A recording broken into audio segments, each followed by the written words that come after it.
The Torah mentions in this week's parsha, Teitzey, that if there is a case of capital punishment, then we must hang the person.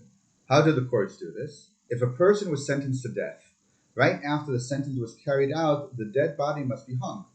However, the body must be taken down no later than sundown, even if the body was hung up only for a few minutes.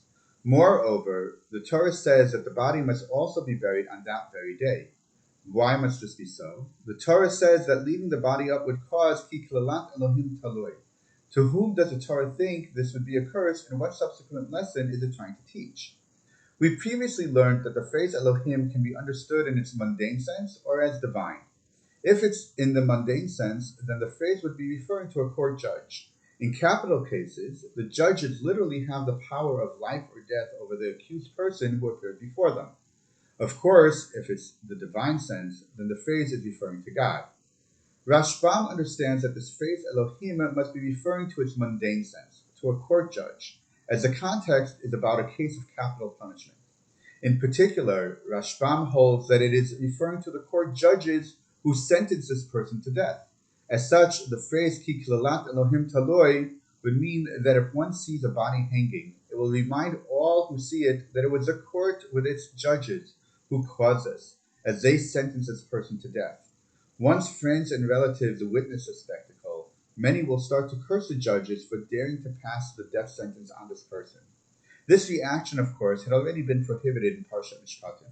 As such, Rashbam explains that the body must be taken down and buried as soon as possible in order to prevent the people from acting upon their natural inclination to curse the judges. Most other commentators understand that this phrase Elohim to be understood in its divine sense, meaning referring to God.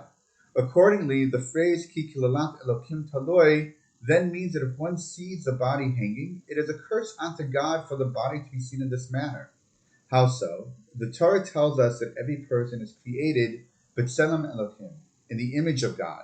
Seeing any person, dead or alive, reminds us of the one who created that person, God in his aspect of Elohim, especially so as it was with the name Elohim that God created the world. Any and every person thus represents God in this world. As such, to see the body so degraded, just hanging, is an embarrassment and even an affront to the one who made him. Even though God commanded to hang the body up after execution, nevertheless, it should be kept to a bare minimum in order not to embarrass and affront God. Either way, the Torah is teaching that Ki klalat Elohim taloi is a result of the dignity of the human being. As we saw by the understanding that Elohim is divine, the phrase Ki klalat Elohim taloi means that there is a violation of a person's tselem Elohim. However, tselem Elohim does not just refer to our appearance, but also on how we act and react. Cursing the judges would also be violating the dignity of man, as the action does not reflect well upon the one who curses.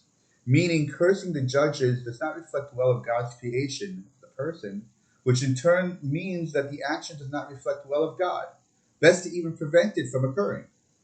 Rabbi Akiva in the Mishnah in Pirkei Avot, chapter 3, Mishnah 14, teaches, Chaviv Adam shenivra b'tselem. Beloved is man who is created in God's image. Judaism is a religion of life. If there is dignity of man when he is dead, then moreover, there should be dignity of man when he is alive. Shabbat Shalom.